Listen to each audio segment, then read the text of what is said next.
एक दिन मैं बैठा था और मन थोड़ा व्याकुल था क्योंकि चीज़ें ठीक नहीं चल रही थी।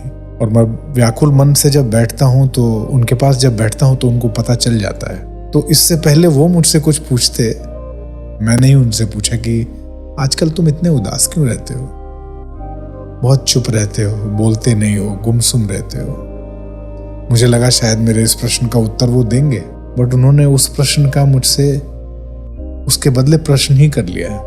उन्होंने मुझसे कहा कि तू बता, तू चुप क्यों रहता है, तुरंत उठ के चला जाता है, ज्यादा देर बैठता नहीं है, आंखें भरी रहती हैं तेरी, डबडबाया रहता है, मुझे महसूस होता है कि तू अंदर से भरा रहता है, क्या हुआ?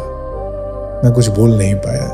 उन्होंने कहा कि अब देख, तुझे जितने दिनों से ऐसे मैं देख रहा हूं ना, पिछले कुछ दिनों से, तो एक दिन ध्यान से उठा और कहीं जा रहा था, मन में तू चल रहा था कि क्या हुआ तेरे साथ, तू ऐसे उदास क्यों रहता है। बस तेरे बारे में सोचता हुआ जा रहा था और ठेस लग गई, सामने के पत्थर पे ठेस लगी और ये देख सिर में चोट लग गई है, और ये देख यहाँ पे होठ कट भी गए हैं, और ये देख घुटने के पास मेरी धोती है, उस पर भी इतनी धूल लग गई है, यहाँ घुटनों में भी चोट लग गई।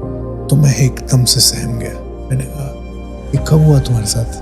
तो मुझसे बड़ी सहजता से कहते हैं कि ये तब हुआ जब तेरी आंखें डबडबाई हुई थी, ये तब हुआ जब तू परेशान था, क्योंकि तेरी परेशानी को सोचता हुआ मैं एकदम से गिरा।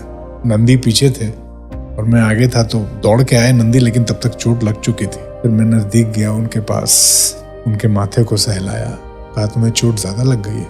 बोले हाँ ज्यादा तो लग गई है, पर ठीक है, अब तूने ऐसे हाथ फेरा है, धीरे धीरे ये चोट ठीक हो जाएगी, ये वाला भी ठीक हो जाएगा, यहाँ जो कटा है वो भी ठीक हो जाएगा, बस तू ठीक हो जाए। तू ठीक हो जाएगा ना तो मेरे घाव भी ठीक हो जाएंगे, मेरी चोट भी ठीक हो जाएगी, और ये भी ठीक हो जाएगी, और तेरा वाला भी मैं ठीक कर दूंगा। तो परेशान मत हुआ कर, ऐसे बस आके बैठा कर, कुछ बोला भी मत कर। तू नहीं भी बोलता है ना, सब समझ जाता हूँ मैं।